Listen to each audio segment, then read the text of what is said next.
प्यारे बच्चों, आपको त्रिभुज वाले चैप्टर में बहुत सारी पीडीएफ और वीडियो भेजे गए हैं। जो इस समय प्रश्नावली चल रही है वो प्रश्नावली 7.4 है।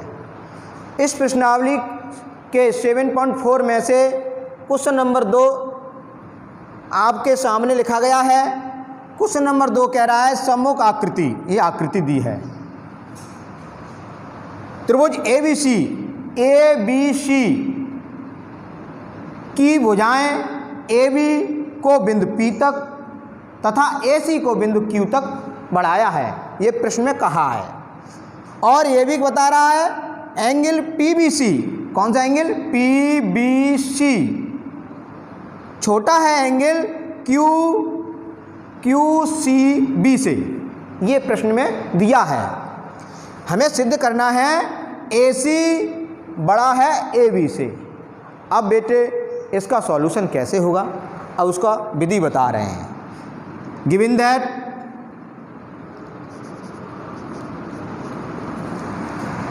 दिया है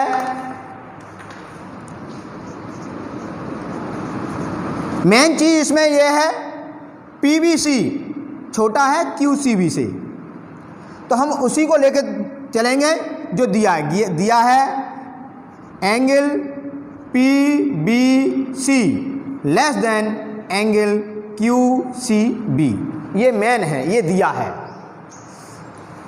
इसके माध्यम से हम जो दिया है इसको प्रूव करके दिखाएंगे।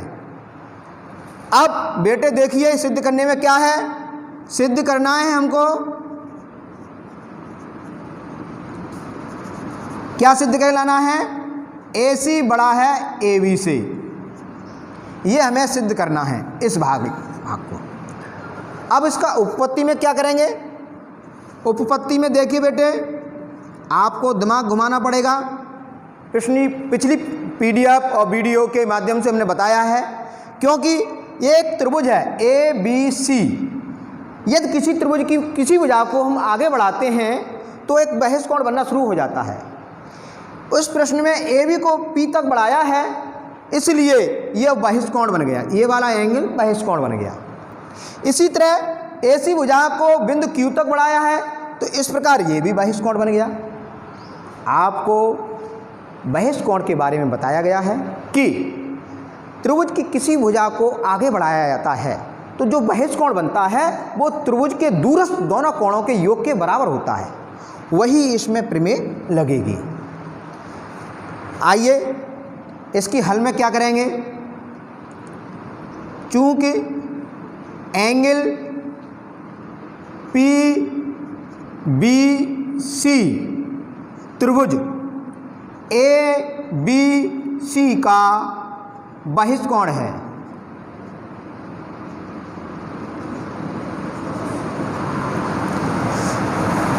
जब बहिष्ठ कोण है तो उसकी प्रमेय क्या है हम जानते हैं।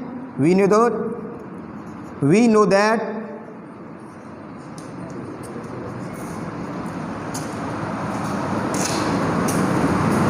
बहिष्ठ कोण किसी त्रिभुज का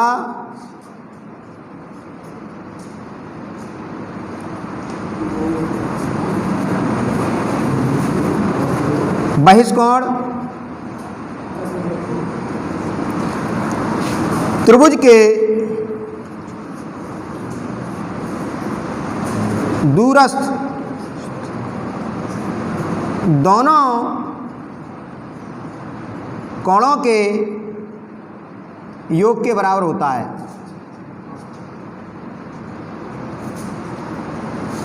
ये हमने प्रमेय पढ़ी है और आपको हल करके भी बताया है।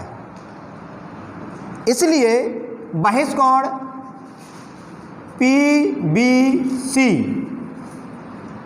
बराबर होगा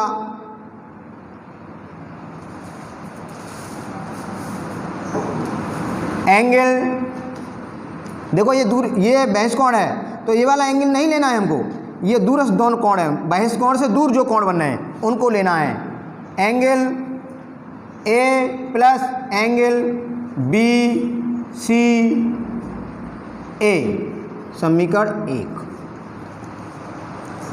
इसी प्रकार त्रिभुज ABC में जो बहिष्ठ कोण बनना है कौन सा, QCB, भी दूरस्थ दोनों कोण कौन से, एंगल A और एंगल ये वाला, इसके योग के बराबर होगा। इसी प्रकार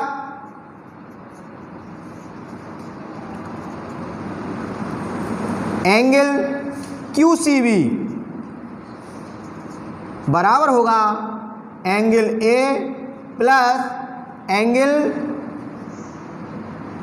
ABC, इक्वेशन नंबर 2। देखिए बेटे क्या दिया है, angle PBC less than angle QCB, ये दिया है। जो हमको PBC समीकरण 1 और QCB का मान समीकरण 2 से प्राप्त है, वो हम इसमें मान यहाँ रख देंगे। समीकरण 1 से मान रखेंगे angle A plus angle BCA less than, QCB का मान क्या है, angle A plus angle ABC। इस असमका में हमने PBC एंगल QC में रख दिए। देखते हैं बेटे एंगल दोनों साइडों में एंगल A आ रहा है, इसलिए एंगल A का विलोपन हो जाएगा। ये दोनों एंगल यहाँ से हट जाएंगे, कट जाएंगे, क्या बचेगा, या ये इससे दोनों कट जाएगा। Angle BCA less than angle ABC। आइए बेटे त्रिभुज ABC में देखते हैं एंगल ABC के सम्मुख भुजा है हमारी AC और BCA के सम्मुख भुजा है AB। प्रमेय से हम जानते हैं किसी त्रिभुज में कोण के सम्मुख भुजा लेने पर, कोण के सम्मुख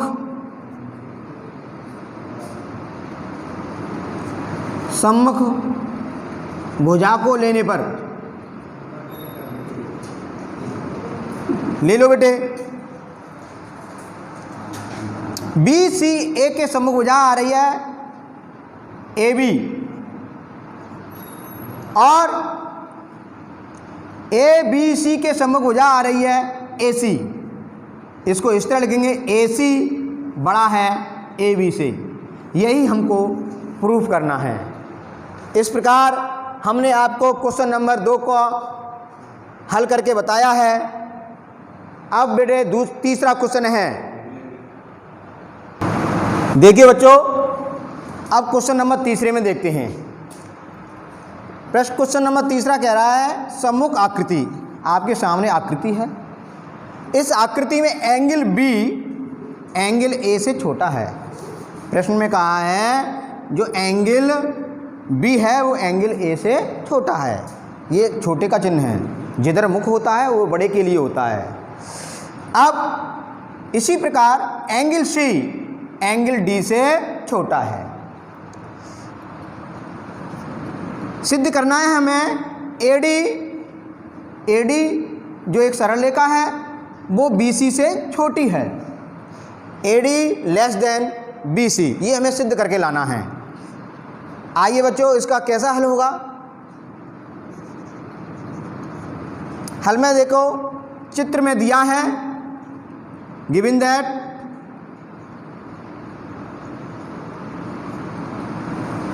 angle B less than angle A, हम त्रिभुज लेके चलेंगे ABO, त्रिभुज ABO में angle B less than angle A तथा दूसरा त्रिभुज है हमारा CDO, त्रिभुज CDO में एंगल C छोटा है एंगल डी से।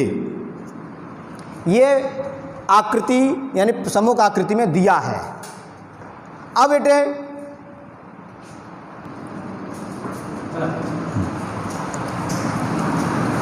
सिद्ध करना है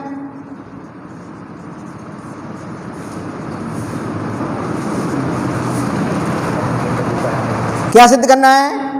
AD लेस देन BC।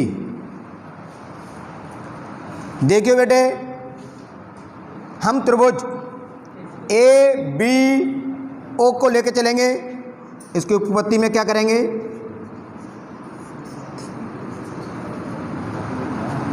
त्रिभुज ABO में क्या दिया है? Angle B less than angle A। प्रमेय के अनुसार किसी त्रिभुज में छोटे कोण के सामने की भुजा छोटी होती है और बड़े कोण के सामने की भुजा बड़ी होती है। वही हम लेंगे एंगल B के सम्मुख भुजा कौन सी आ रही है बेटे? एंगल B के सम्मुख भुजा है AO और एंगल A के सम्मुख भुजा है BO। प्रमेय से इसे हम इक्वेशन फर्स्ट डाल दे रहे हैं। इसी प्रकार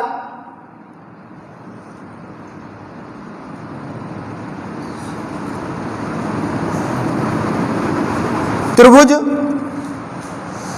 CDO में दिया है angle C less than angle D। Angle C less than angle D।